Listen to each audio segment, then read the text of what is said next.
हुने गरेछ। मैले जहिले पनि पुस्तकका लेखक दीपक प्रकाश बास्कोटाजी, आदरणीय दाजुभाइ दिदीबहिनीहरू,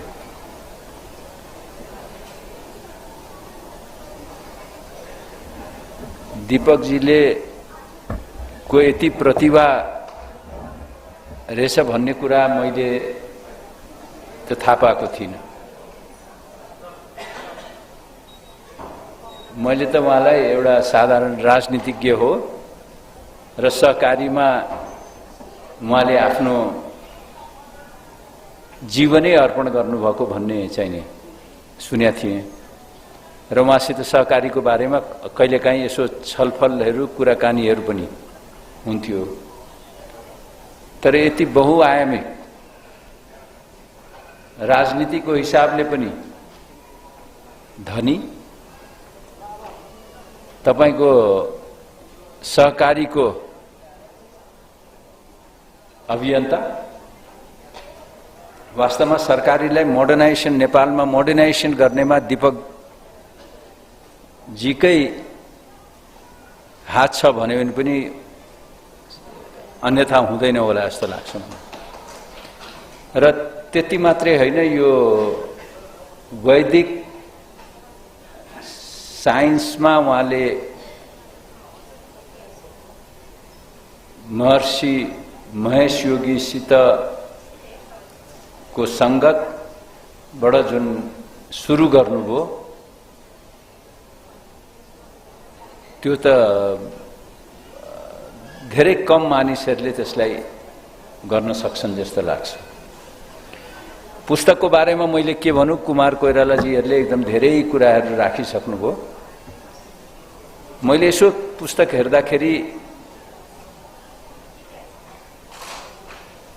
जननायक बीपी कोइरालाबाट उहाँले आर्थिक अनुशासनका कुराहरू सिक्नुभयो र त्यसलाई लागू गर्नुभयो। हामी पढ्छौं तर लागू गर्दैनौं, उहाँले चाहिँ लागू गर्नुभयो, त्यो इम्पोर्टेन्ट कुरा। र शान्तिनायक गिरिजाप्रसाद कोइरालाबाट उहाँले कठोर परिश्रम गर्न सक्नुपर्छ र मेहनतै हो सबै कुरा भन्ने कुरा उहाँले देखाउनुभयो। र दुई तीनवटा रोचक कुराहरू त्यहाँ मैले पुस्तकमा भेटेँ। उहाँलाई नेभी संघको सदस्य बन्ने इच्छा रहेछ, इलाममा पढ्नुहुन्थ्यो, अनि केबी दाइसित संगत पनि भएको। तर उहाँको गुरुले चाहिँ नि अखिलमा तिमी जोइन गर भनेर भन्नुभएको रहेछ, कम्युनिस्ट बन भनेर भन्नुभएको रहेछ। उहाँले मान्नु भएन, उहाँ नेभी संघ जोइन गर्नुभयो र दुर्भाग्य उहाँ रेस्टिकेट हुनुभयो। अखिल नबनेको भएर, वामपन्थी नबनेको भएर उहाँ रेस्टिकेट भएको उहाँले पुस्तकमा लेख्नु भएको छ। बडा इन्ट्रेस्टिङ छ यो। दोस्रो कुरा, विली ब्रान्ट र गिरिजाप्रसाद कोइरालाको बीचको कुरालाई उहाँले ट्याप्पै समात्नुभयो, समातेर 5 थरमा लागू गर्न थाल्नुभयो।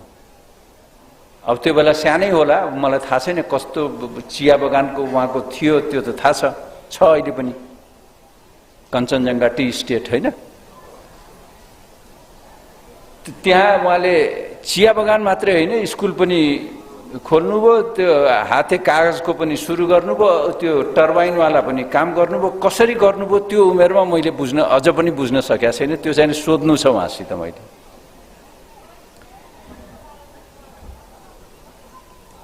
यसले के देखाउँछ भने राजनीति गर्ने मानिसहरू जनतासित जोडियोस् भन्ने विली ब्रान्टले जुन गिरिजाबाबुसितको गफमा भनेको थिए। हामीहरू राजनीति त गर्छौं तर जनतासित हामी धेरै टाढा भइसकेका छौं। जनतासित नजोडिकिन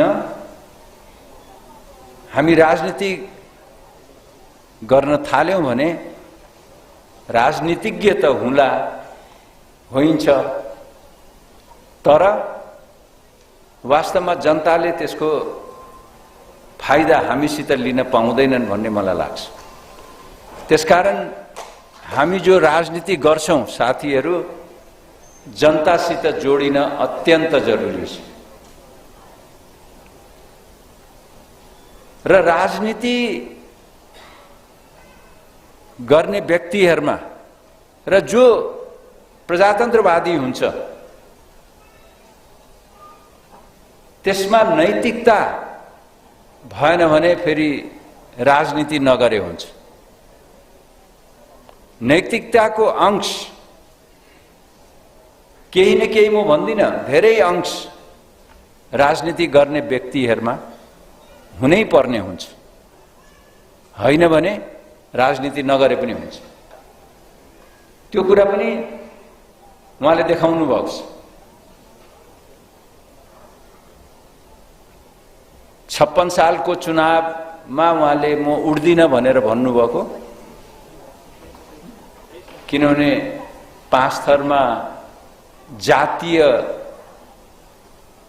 अलिकति बढी रख्या होला त्यो बेला जस्तो लाग्यो मलाई पुस्तक पढ्दाखेरि। र उहाँले गिरिजाबाबुलाई पटक पटक भन्नुभयो म उड्दिन है भनेर। त्यसपछि त प्रणय गर्नुभयो म अब चुनाव चाहिँ लड्दिन भनेर।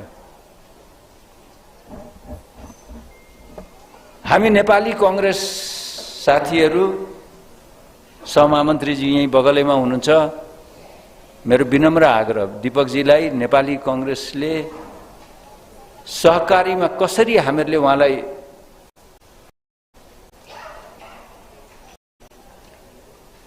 मद्दत गर्ने र नेपाली कांग्रेसलाई फाइदा हुने काम हामीहरूले गर्नु पर्यो, देशलाई फाइदा हुने काम।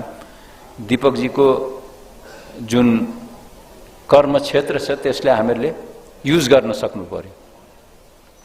यसको अलिकति नराम्रो असर उसबाट नलिउँ, राम्रो उसबाट लिउँ हामी। त्यसरी अगाडि माने बढ्नुभएको दीपकजी पुस्तक पनि अत्यन्त सरल, अत्यन्त रमाइलो हिसाबले उहाँले लेख्नु भएको छ। गिरिजाबाबुसित भएका घटनाहरू, दुःखका बेलाका कुराहरू र इन्ट्रेस्टिङ उहाँले समीक्षामा संवाददाता भएर पनि काम गर्नुभएको रहेछ। किन गर्नुभयो भन्दाखेरि त्यो बेला समीक्षाले एडभर्टिजमेन्ट पाउँदैन थियो, एडभर्टिजमेन्ट नपाएपछि पैसा हुँदैन थियो। दीपकजी खातापितै घरको मान्छे, अनि उहाँलाई मदनमणि दीक्षितले भन्नुभएको छ दीपकजी तपाईले काम गरिदिनु पर्यो तर पैसा त म दिन सक्दिनँ भनेर भन्नुभएको छ। उहाँले सहर्ष स्वीकार गरेर उहाँले गर्नुभयो र उहाँले अन्य पत्रिकाहरूले पनि उहाँलाई रिक्वेस्ट गरेछन् छापिदिनुस् हाम्रो भनेर। दीपकजीले के भन्नु भने म जे लेख्छु त्यो छाप्ने हो भने म दिन्छु, नत्र भए म दिन्न भनेर भन्नुभएको छ। मैले भने नि अघि नैतिकताको कुरा गरेँ नि, राजनीतिमा नैतिकता भएको व्यक्ति बहुत कम हुन्छ, दीपकजी त्यसमा एक हुनुहुन्छ भन्ने कुरा तपाईहरुलाई राख्न चाहन्छु। आदरणीय दाजुभाइ दिदीबहिनीहरू, अहिले हामी अत्यन्त अप्ठ्यारो परिस्थितिबाट गइरहेका छौं, गुज्रिरहेका छौं।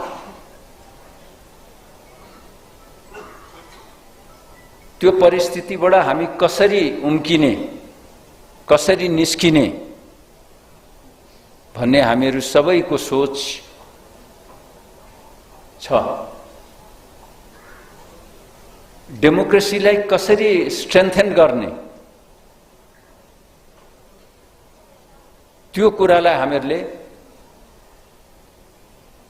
सबै राजनीतिक, यहाँ राजनीतिक कर्मीहरू पनि हुनुहुन्छ, आध्यात्मिक साथीहरू पनि हुनुहुन्छ, अन्य विधाका साथीहरू पनि हुनुहुन्छ।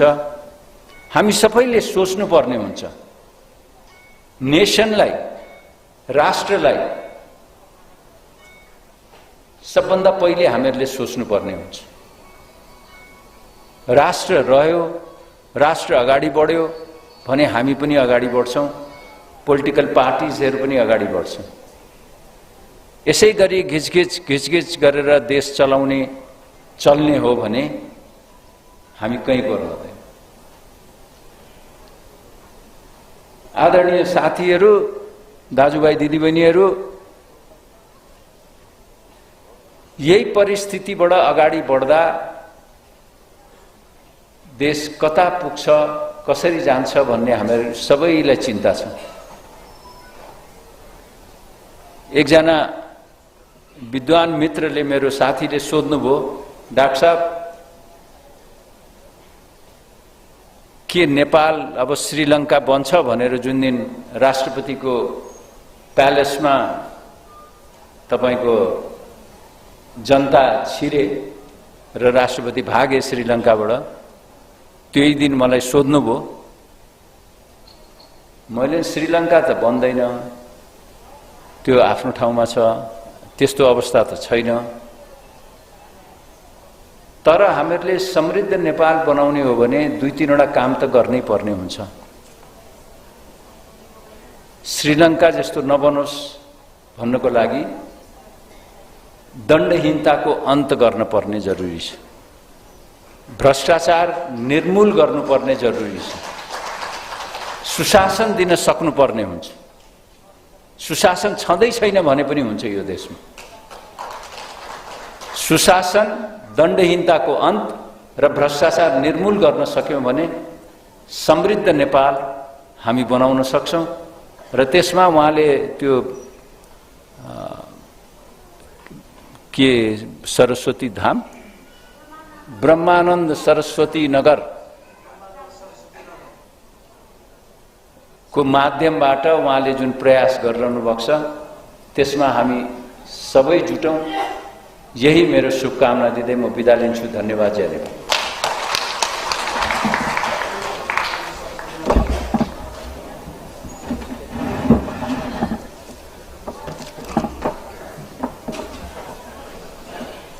धन्यवाद डाक्टर शेखर कोइरालाज्यू। यहाँले निकै राम्रो राजनीतिमा नागरिकले अनुभूत गर्न नसके, नैतिकता नरहे, देशलाई सबैभन्दा माथि हामीले राख्न नसके, आफ्नो विचार र स्वार्थभन्दा देशलाई माथि राख्न नसके हामीले राजनीति गरेको पनि अर्थ हुँदैन। यो सबै कुरा उहाँले व्यक्त गर्नुभएको छ। यसलाई हामीले व्यवहारमा लागू गर्न सक्यौं भने साँच्चै हामीले समृद्ध नेपाल चाहिँ बनाउन सक्छौं भन्ने हो। र अब कार्यक्रमकै क्रमलाई अगाडि बढाउने क्रममा हामी माझमा हुनुहुन्छ हाम्रो प्रमुख अतिथिज्यू, पूर्व मन्त्री तथा पूर्व महामन्त्री नेपाली कांग्रेस कुलबहादुर गुरुङज्यू। उहाँलाई म यहाँ बोलाउनु भन्दा पनि ह्यान्ड माइक, मिनराज्यू उहाँलाई ह्यान्ड माइक त्यही लगिदिनु हुन अनुरोध गर्न चाहन्छु। उहाँले मन्तव्य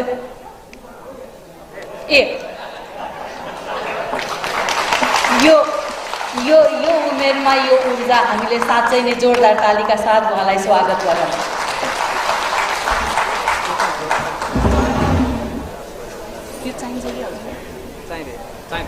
चाहिन्छ अब 80-85 वर्ष यसमा बोल्ने सबै आउँछ। साथीहरू, बडा राम्रो रमाइलो गरेर हामीले आज यो समारोह सक्दैछौँ। अघि दीपकजीले भन्नुभयो कि केबी गुरुङहरूसँग म कालिम्पोङ गएँ बिपीलाई भेट्न। त यो भेटेर देखेर सुनेर के कुरो हुन्छ के कुरो हुँदैन, बडा अप्ठ्यारो कुरो छ। कालिम्पोङबाट आएर उहाँले के सिकेर आउनु भएछ भन्दा कोअपरेटिभ, सरासरी आफ्नोमा आएर उहाँले कोअपरेटिभ कार्य सुरु गर्न थाल्नुभयो। दार्जिलिङ सिक्किम घुम्न जानुभयो, घुमेर आएर उहाँले के देख्नुभयो, डाँडा काँडामा चिया लगाउनु पर्छ, उहाँले चिया लगाउन थाल्नुभयो। तर यो शिक्षकले दिने कुरा हो कि यो होइन।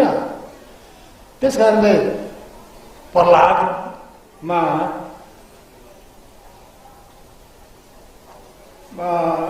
के अरे प्रहलादको हो राइटर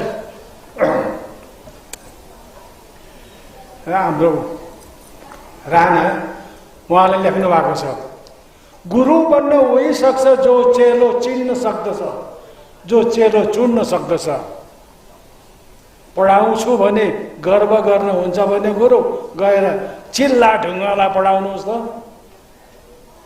गुरुले होइन, शिक्षकले। शिष्य कस्तो हुनुपर्दो रहेछ के दीपक बाँसकोटा जस्तो खालको।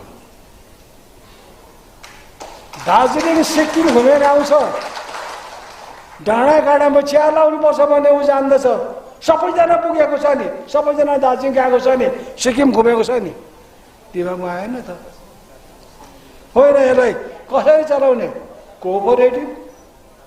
कहाँबाट आयो उसको दिमागमा कोअपरेटिभ लगाउनु पर्ने? उसले कोअपरेटिभ फार्म सुरु गर्यो। त अहिले हुँदै हुँदै आध्यात्मिक कुरामा पनि उहाँ जानुभयो। बडा रमाइलो कुरा हुन्छ, मान्छे जब गहिरिँदै जान्छ गहिरिँदै जान्छ अनि उसलाई त्यो सोच आउँछ, अरे अरे मलाई आएको छैन, त्यसले गर्दाखेरि मैले अरे भनेको कि उसले आध्यात्मिक कुराहरूपट्टि ज्यादा चिन्तन गर्नु थाल्छ। तर म दीपकजीलाई एउटा रिक्वेस्ट गर्नु पर्यो भनेको कि आध्यात्मिक कुराहरू ज्यादा सोच्यो भने मान्छे सन्यासी हुन्छन् अरे भनेर सुनेको छु म। दीपकजी कृपया तपाईँ सन्यास जगपट्टि नलाग्नु होला। तपाईँले जोड नगरे कोअपरेटिभ सुधार गरेर आउनु भएको छ। यो देशको निम्ति, गाउँको निम्ति फाइदाजनक छ भन्ने म सोच्छु। तपाईँले पनि त्यही सोचेरै होला सायद यो यसरी निकालिराख्नु भएको छ। त्यसले गर्दा तपाईँलाई धेरै धेरै धन्यवाद, बधाई। एउटा कुरो त के हो भनेदेखि उहिले दीपकजीसँग मेरो बारम्बार भेट हुन्थ्यो। उहाँ पाँचतर बस्नुहुन्थ्यो, म इलाम, अनि हामीहरूको भेट भइबस्थ्यो सदैव। तर हिजो आजबाट कुरो अप्ठ्यारो छ, म पाटन बस्छु, उहाँ ललितपुर बस्नुहुन्छ, हाम्रो भेटघाट हुँदैन। त्यसले गर्दा दीपकजी यस्तो बेलामा तपाईँसँग मेरो भेटघाट भयो। यो भेटघाट यो बेलामा आजभोलि अलिक कहिले कहिले अलिक छिटो छिटो भेटघाट पनि हुन्छ, कुराकानी हुन्छ। कुराकानी के हुन्छ, म त बुढो भइसकिहालेँ, मैले त सबै कुरो छोडिसकिहालेँ भन्दा पनि छ। तर तपाईँको त उमेर छ, तपाईँको अहिलेसम्म तागत छ। त्यसले गर्दा जसरी तपाईँले सुरुवात गर्नुभएको छ त्यसरी नै यसलाई अगाडि बढेर लगिराख्नुहोस्। त्यसो भयो भने गाउँको, देशको विकास होला भन्ने म सोच्छु। तपाईँलाई धेरै धेरै धन्यवाद, धेरै धेरै बधाई। जय नेपाल।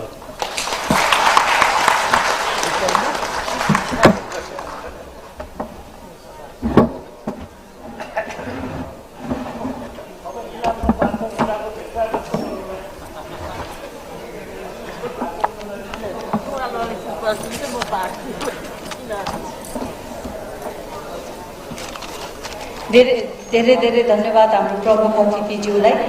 र अब ललितपुर र पाटन धेरै टाढा नरहला भन्ने सोच्नु पर्यो हामीले।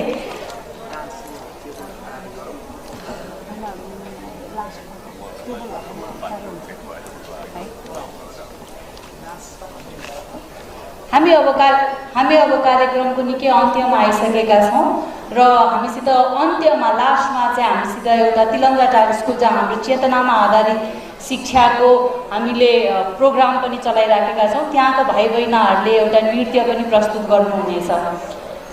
मैले अब यहाँ उद्घोषक भएर आज दिनभरि यो उद्घोषण कार्यक्रम गर्दै गर्दाखेरि मैले केही धेरैभन्दा धेरै आएका चिजहरूलाई समावेश गर्न खोजेको थिएँ। यद्यपि त्यसमा केही छुट्यो भने यहाँहरूले मलाई क्षमा गरिदिनुहुन्छ भन्ने लागेको छ।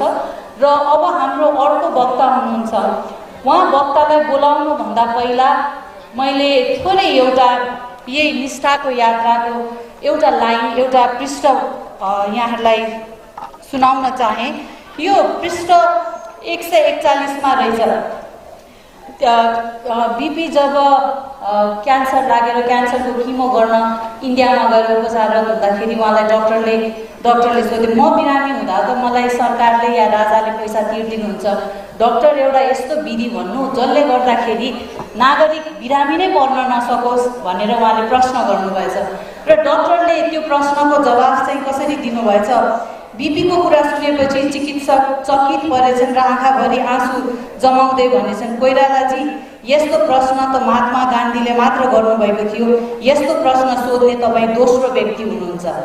भनेपछि नागरिकको त्यतिखेर पनि शिक्षा र स्वास्थ्य नै महत्त्वपूर्ण रहेछ, आज पनि शिक्षा र स्वास्थ्य नै महत्त्वपूर्ण छ।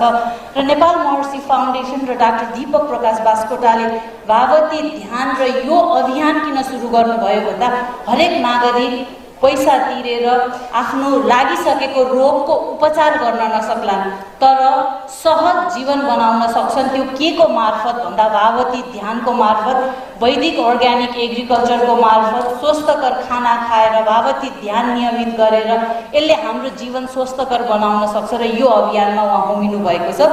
र यही प्रसङ्गलाई जोड्दै आज यस कार्यक्रमका सभा अध्यक्ष प्राध्यापक डाक्टर कुलप्रसाद कोइरालाज्यूलाई, पूर्व उपकुलपति नेपाल संस्कृत विश्वविद्यालय, उहाँलाई मैले यो वैदिक आध्यात्मिक जीवनको बारेमा प्रकाश पार्दिन। उहाँलाई केही एक दुईवटा जिम्मेवारी छ। एउटा भनेको यस निष्ठाको यात्रा पुस्तकको वैदिक आध्यात्मिक जीवनबारे पनि उहाँले प्रकाश पारिदिनुहुनेछ। सँगसँगै उहाँको मन्तव्यसहित यस सभालाई विसर्जन पनि उहाँले नै गरिदिनुहुनेछ सभा अध्यक्षको हैसियतले। र उहाँलाई मैले यस मञ्चमा निम्ताउन चाहे प्राध्यापक डाक्टर कुलप्रसाद कोइरालाज्यू।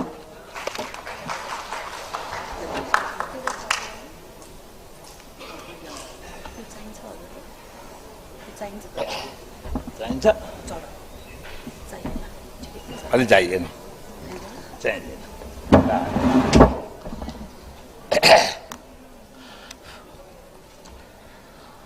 ओम नमो सभाभ्य। यस कार्यक्रमका प्रमुख अतिथिज्यू नेपाली कांग्रेसका वरिष्ठ नेता डाक्टर शेखर कोइरालाज्यू, यहाँ उपस्थित हुनुभएका अन्य विद्वान प्राध्यापक मित्रहरू, अमेरिकादेखि हामीलाई ऋग्वेद पढाउन यहाँ पाल्नु भएको छ हाम्रा वेदविदहरू। अब रमाइलो दिन हाम्रो आएको छ। त्यो के भनेर भन्दाखेरि हाम्रा हिमालका कन्दरामा वेद लेखिए, ती ऋचाहरूलाई हाम्रा नदी नालाहरूले बगाएर 7 समुद्र पारी पुर्याइदिएछन्। अब 7 समुद्र पारीबाट हामी शिक्षा लिँदैछौँ। एतत् देश प्रसूतस्य सकाशादग्रजम न भनेर मनुले भनेका थिए। यो पहिलो घामको झुल्किने देश हो, त्यसकारणले यो देश पृथ्वीकै शीर्ष देश हो। त्यो शीर्ष स्थानको देशले सम्पूर्ण मान्छेलाई, पृथ्वीभरिका मान्छेलाई आफ्नो चरित्रको शिक्षा दिन्छ भनेर मनु कुर्लन्थे। अनि ऋग्वेद कुर्लन्थ्यो, अग्निमीले पुरोहितम भनेर, वयम राष्ट्रे जाग्रियाम पुरोहिता भनेर हामी आफ्नो राष्ट्रको लागि, हामी समग्र पृथ्वीको लागि, हामी समग्र वातावरणको लागि, हामी समग्र जीवनका लागि आगो जस्तो तेजस्वी बनेर अग्रपंक्तिमा रहौं भनेर भन्ने ऋषिका सन्तान आज हामी त्यही वेद विद्यालाई बिर्सिएर अर्कैतिर लागेर लर्ड मेकालेका पद्धतिहरूतिर लागेर 100वटा कुरा सिक्ने ठाउँमा 30वटा कुरा सिकेर ठूला विद्वान बनेका छौं। तपाईहरु हेर्नुस्, वशिष्ठको एउटा सानो पर्णशालाबाट राम र लक्ष्मण उत्पादन भएका थिए, किनभने त्यहाँ गुरु वशिष्ठले पढाउनुहुन्थ्यो। अनि शान्तिपनी गुरुका पर्णशालाबाट कृष्ण र बलराम उत्पादन भएका थिए। त्यहाँ शान्तिपनी गुरु 10 घर भिक्षा मागेर त्यो भिक्षामा प्राप्त भएको चिज लिएर आएर आफ्ना बटुकहरूलाई पनि खुवाएर आफू पनि खाएर पढाउनुहुन्थ्यो। आज न शान्तिपनी गुरु छन्, हामी गुरुको मखुण्डोधारी हौं। हामी गुरु होइनौं, हामी शिक्षक। शासन भन्ने शास धातुबाट शिक्षक बन्छ, शास धातुबाटै शासन पनि बन्छ। त्यसकारणले गुरु भनेको त अत्यन्त गौहर अन्धकारबाट आफ्ना अङ्ग उपाङ्ग आफैले हेर्दा नदेखिने किसिमको अन्धकारबाट झलमल्ल प्रकाश, सारा चिज देखिने अत्यन्त द्वादश सूर्य उदय जस्तो प्रकाशिलो ठाउँमा पुर्याउन सक्ने क्षमता भएकोलाई गुरु भनिन्छ। त्यसै कारणले गुरु ब्रह्मा गुरुर्विष्णु गुरुर्देवो महेश्वर गुरु साक्षात् परब्रह्म तस्मै श्री गुरवे नमः भन्न सिकाएका थिए हाम्रा ऋषिहरूले। अखण्ड मण्डलाकारम व्याप्तम येन चराचरम तत्पदम दर्शितम येन तस्मै श्री गुरवे नमः। यो बडा राम्रो छ महर्षि फाउन्डेसनको एउटा अभिवादन कला। जय गुरुदेव। तपाईहरुले अब सूर्यदासका दोहाहरू पढ्नुभयो, सूर्यदासका सुक्तिहरू पढ्नुभयो भने देख्नुहुन्छ अगाडिपट्टि गुरु र कृष्ण दुईटै गोविन्द दुईटै आएर उभिए। मलाई भ्रम भयो, म कसलाई ढोगौं पहिला भनेर भन्दाखेरि गोविन्द यो हो भनेर जसले चिनाइदियो त्यही गुरुका गोडामा ढोग। त्यसकारणले गुरुको शिक्षाको यो महत्त्व थियो। अब अहिले यो किसिमको स्थितिमा छौं। अब म तपाईहरुलाई एउटा सानो कुरा गर्छु, किनभने धेरैलाई यहाँ ठगाइ लागिसकिरहेछ। अब यो वेद विज्ञानका बारेमा म वास्तवमा संस्कृतै पढेको मान्छे हुँ। त्रिभुवन विश्वविद्यालयतिर गएर जागिर खाएँ।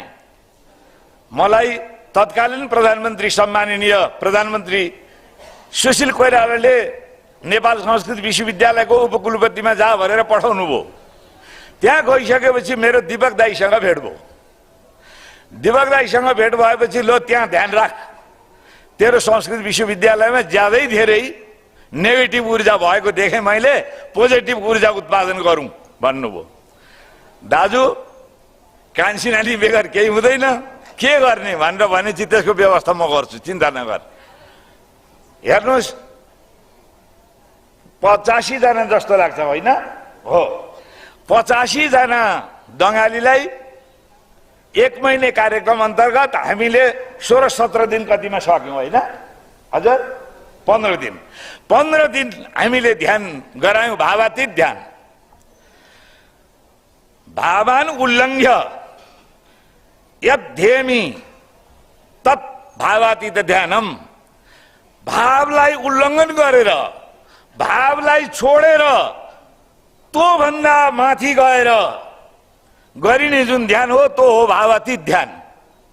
अर्थात् कुनै कुरालाई लक्ष्यमा नल्याइकन, कुनै कुरालाई उद्दिष्ट नबनाइकन केवल आनन्द प्राप्तिका लागि शून्य अवस्थामा पुग्ने, समग्रताको समष्टिको द्योतन कहाँ हुन्छ भन्दा शून्यमा हुन्छ। ब्रह्म शून्य छ। खम ब्रह्म, अन्न ब्रह्म, आनन्द ब्रह्म, तेज ब्रह्म। हेर्नुहोस्, वेदका 4 महावाक्य छन्। ती 4 महावाक्य नै ब्रह्म हो। ब्रिय ज्ञाने धातु, ब्रिय विताने धातु, ब्रिय प्रसारणे धातु बाट ब्रह्म, ब्रह्मयज्ञ, ब्राह्मण, ब्रह्माण्ड आदि इत्यादि सबै बन्छन्। अब यो किसिमले चाहिँ के भन्दाखेरि वेद, अब तपाईलाई अर्को सानो कुरा गरौँ। महेश योगीको नेपालमा ठुलो योगदान छ। अहिले पनि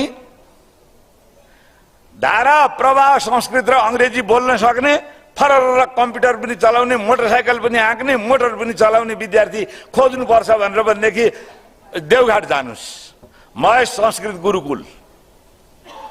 पहिले यहाँ आरआर क्याम्पसमा नेपाली पढाउँदाखेरि अब कता कताबाट आउँथे साथीहरू, यसो सोधो, पटक्कै जवाफ नदिने। 2-3टा केटाहरू जे सोधो त्यही जवाफ दिन्छन्। कहाँ पढ्या तिमीहरूले भनेर भने त म संस्कृत गुरुकुलममा पढेर आएको भने। त्यो कहाँ छ भन्ने थाहा थिएन मलाई। कहाँ छ बाबु भनेर सोधेँ, देवघाटमा छ। म उपकुलपति भएपछि गएँ र वास्तवमा अब उनी अहिले रहेनन्। अत्यन्त ठुलो विद्या व्यसनी, अत्यन्त ठुलो चाहिँ के भनेर भन्दाखेरि विद्वान डाक्टर रामानन्द गिरीसँग भेट भयो, कुराकानी गऱ्यौँ र साह्रै महेश योगीले बनाएको एउटा साह्रै नै योग्य भारतीय उपमहाद्वीपमा महेश योगीका हजारौं लाखौं चेला होलान्, तर शिक्षालाई विद्यालाई व्यसन बनाएर शिक्षा क्षेत्रमा लागेको डाक्टर रामानन्द गिरीले आचार्यसम्म पढाइ हुन्छ। त्यहाँ नेपाल संस्कृत विश्वविद्यालयकै चाहिँ के भन्दाखेरि सम्बन्धनमा त्यहाँ चलेको छ। सबभन्दा धेरै 200 जना विद्यार्थी त्यहाँ पढ्छन् भोजन सहित। त्यसकारणले गर्दा यस्ता विद्यापीठहरू चलेका छन्। महेश योगीले एउटा यो वैदिक फाउन्डेसन दीपक दाईका माध्यमले नेपालमा चलेको छ। मलाई लाग्छ 90-95 कति छन् होइन दाजु? 90-95 वटा वैदिक फाउन्डेसनहरू जहाँ रुद्राभिषेक हुन्छ। रुद्राभिषेक भनेको वैदिक सनातन आर्य धर्ममा समग्र ब्रह्माण्डको हितको लागि गरिने चिज हो त्यो रुद्राभिषेक। अहिलेको साइन्स यदि हेर्नुभयो भन्दाखेरि त्यो चाहिँ के भन्दाखेरि एउटा त्यो ऊर्जा इनर्जी हुन्छ, जुन इनर्जीलाई सधैँभरि पानी चढाएर ठन्डा बनाउनु पर्छ, अन्यथा विस्फोट हुन्छ। हो, त्यसको प्रतीक हो त्यो शिवलिङ्ग। अब यसको वैदिक व्याख्याहरू धेरै लामा छन्। म अहिले उहाँले त्यो ध्यान सिकाउनु भयो, त्यहाँ गएर ध्यान गरिसकेपछि म अचेलभरि सधैँभरि बिहान 4 बजे उठेर नुहाइधुवाइ गरेर म ध्यान गर्छु। तर दुर्भाग्य यो मेरो जिब्रो बडा विचित्रको छ, खानेकुरा जे बार्नु पर्थ्यो त्यो बारेको छैन। त्यसले गर्दाखेरि अलिकति अप्ठ्यारो। अनि त्यस पछाडि त्यो ध्यानले के गर्यो, अहिले पनि मलाई डाङबाट भन्छन्, सर हजुरले भनेपछि त दीपक सरले पठाइदिइहाल्नु ज लौ न, यो ध्यान त हाम्रो त अस्पिल्टो भयो भने। अब मलाई लाजले म दीपक दाईसित भन्न सकेको छुइनँ।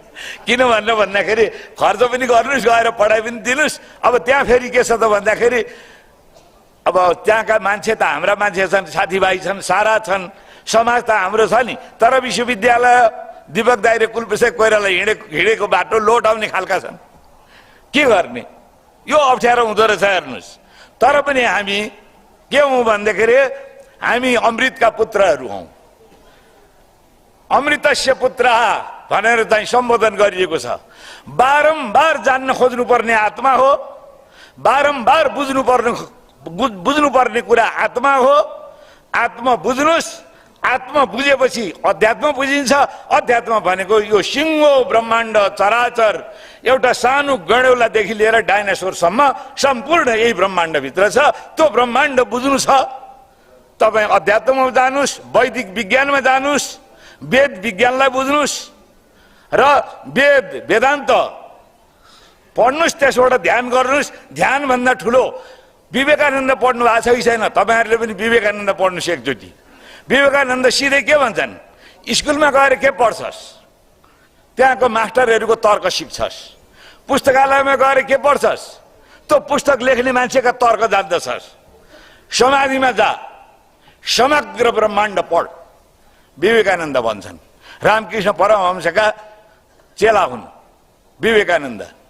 त्यो बेलामा अत्यन्त धेरै ठुलो चाहिँ अनिकालमा भारत डुबेर खान नपाएको बेलामा जब तक मेरा देश का एक भी कुत्ता भूखा है तब तक उसे भोजन दिलाना मेरा परम कर्तव्य है भनेर उद्घोष गर्नसँग त्यो महामानव विवेकानन्द, जसले आजभन्दा 150-200 वर्ष पहिले अमेरिकामा गएर उनीहरूलाई उम्लो ठडाएर भनेको थियो, यो विष रोप्दैछौ तिमीहरू, फेरि पनि त्यही मेरो देशतिर गएर फर्केर तीको हिमालको जल ल्याएर शान्ति कामना गर्नुपर्छ तिमीहरूले, तिमीहरूको विज्ञानमा विष बाहेक केही छैन भनेर 2 दिन भाषण गरेको थियो त्यो विवेकानन्द। त्यसकारणले सङ्गच्छध्वम सम्बद्धम सम्भो बनांसी जानताम।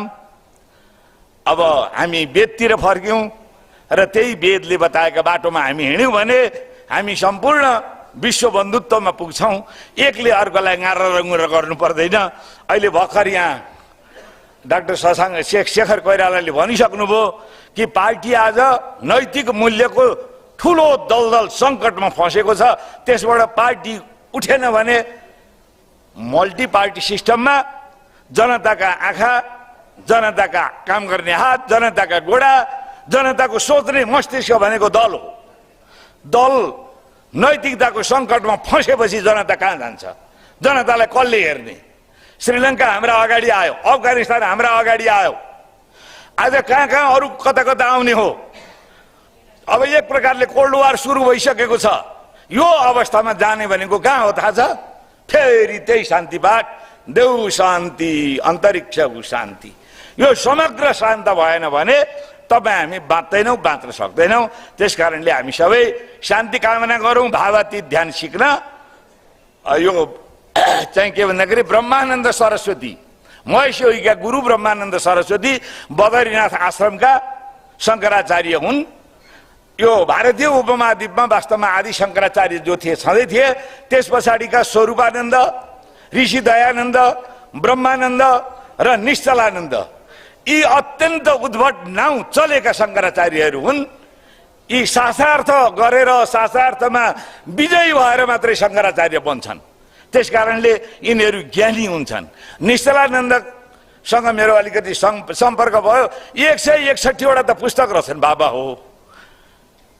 75 वर्षको मान्छेले 161वटा पुस्तक प्रकाशित गरेका छ।